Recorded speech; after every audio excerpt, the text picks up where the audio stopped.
Sziasztok! Folytatjuk a nézelődést.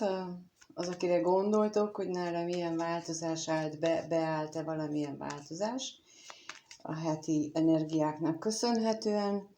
Úgyhogy most azoknak szól ez a kirakás, akik a kérdező a kós jegyében van, valamelyik napja, holdja, aszcendense, vagy uralkodó bolygója, akkor azt nézzük meg, hogy akire te gondolsz, ő most milyen helyzetben van, mit lehet róla tudni.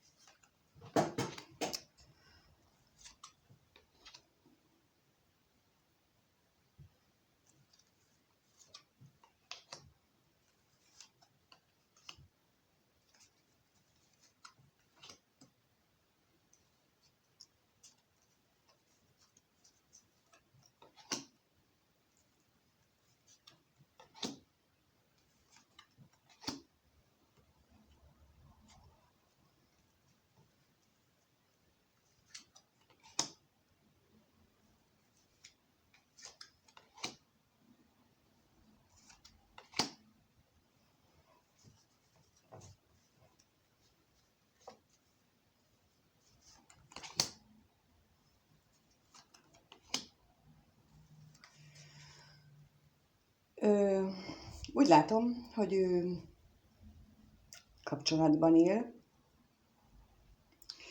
egy már elég régóta meglévő kapcsolatban, nem túl rózsás ott a helyzet, elég sok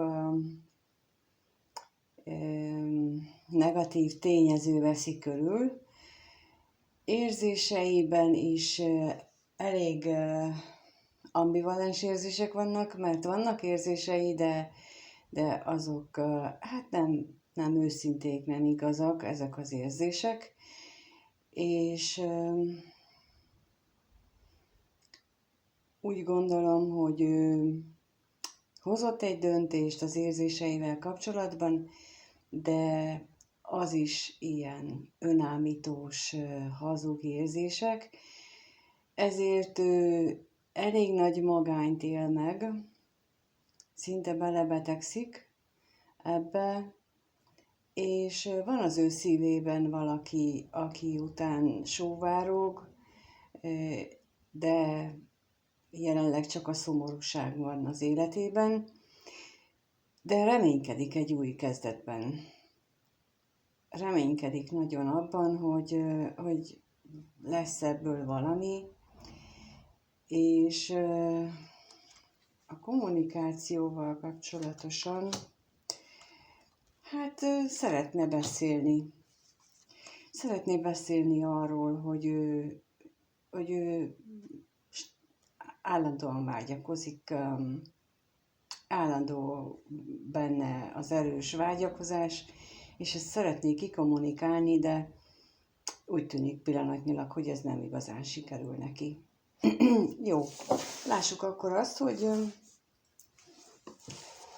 hogy veled kapcsolatosan neki milyen érzései, gondolatai vannak, ő hogy lát téged, milyen a hozzád fűződő viszonya, szóval bármi, ami veled kapcsolatos, ő hogyan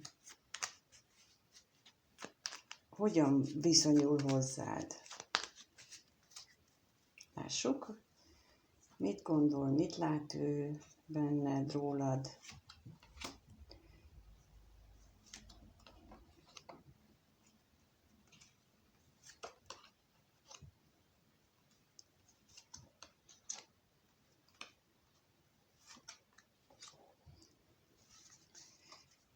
Jó. Itt a veszteség.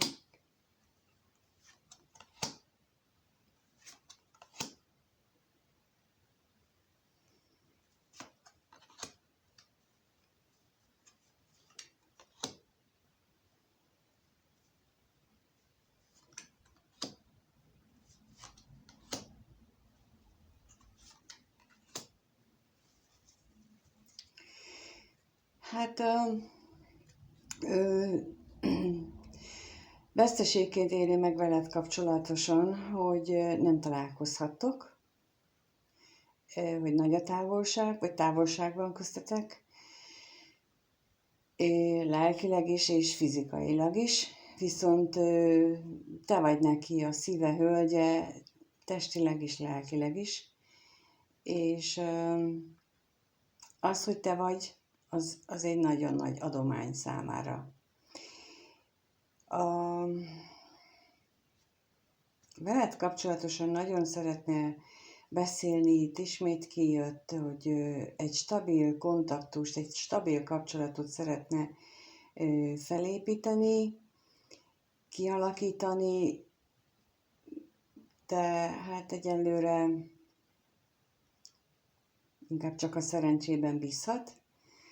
Hosszú távú kapcsolatot is szeretne, ahol te jelented számára az otthont, és bízik abban, hogy a szerelmével kapcsolatosan, a szerelmetekkel kapcsolatosan valamilyen váratlan szerencse, öröm érkezik hozzátok, és akkor ez majd javít a helyzeten.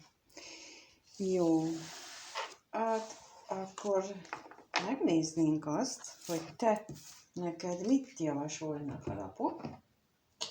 Mit tehetsz te most ebben a helyzetben, amíg arra vársz, hogy itt történjen valami cselekvés, mert ugye eddig az előző lapok nem arról szóltak, hogy teszel valamit, hanem csak, hogy lát téged, mit lát veled kapcsolatosan. Viszont te mit tehetsz azért, hogy te jobban érezd magad, hogy te ebben a kapcsolatot előmozdítsd vele. Jó.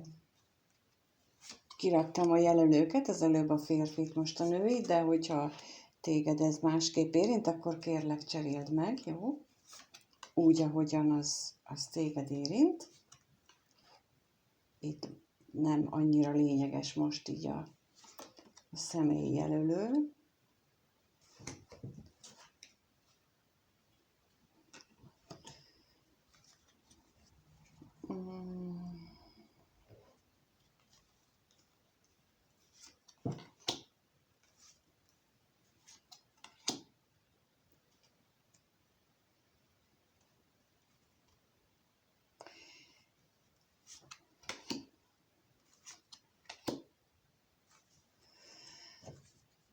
Hát neked a tanács, ami kijött, hogy a munkával kapcsolatosan, ha vannak agályaid, vannak problémáid, akkor azokat jó lenne megoldani, azokat lehetne most, arra kellene most fókuszálnod, ezeket megoldani, és a férfivel, a szívedben lévő férfivel kapcsolatosan vannak olyan titkok, illetve lehet, hogy vannak benned félelmek, amelyeket jó lenne, hogyha így inkább a félelmekről beszélünk, vagy beszélhetünk, hogy jó lenne, hogyha ezeket a félelmeket feldolgoznád, kidobnád, és nem arra figyelnél, hogy milyen félelmeid vannak, hanem például arra, hogy milyen örömöket éltetek meg együtt, és hogy ez milyen erőt adott annak idején neked, és adjon újra erőt a számodra. És ha ezt meg tudod tenni, akkor talán utána meg is érkezik az a hír, amire te vársz. Ami mindenképpen pozitív hírnek ígérkezik. Itt egerekre kértem rá, és akkor arra kijött a horgony és a kutya, és a holdra kértem rá, és arra kijött a kasza és a férfi főszemély. Ezt azért mondom el, mert volt, aki kérte, hogy ha nem látszik, akkor mondjam el, hogy milyen lapok jönnek ki, úgyhogy most ennyi volt a tanács, tehát foglalkozz magaddal, a munkáddal, tedd félre a negativitásodat, gondolj a boldog eseményekre, amiket megtapasztaltál, és erősödj meg magadban, magaddal kapcsolatosan, az önbecsülésed, az önelfogadásodat is erősítsd meg, és ha ezre meg tudtad ezt oldani, akkor figyeld a híreket, mert érkezik. És köszönöm, ha itt vagy, meghallgatod. Köszönöm, ha lájkolsz, feliratkozol és megírod a véleményedet, és minden jót kívánok, sziasztok!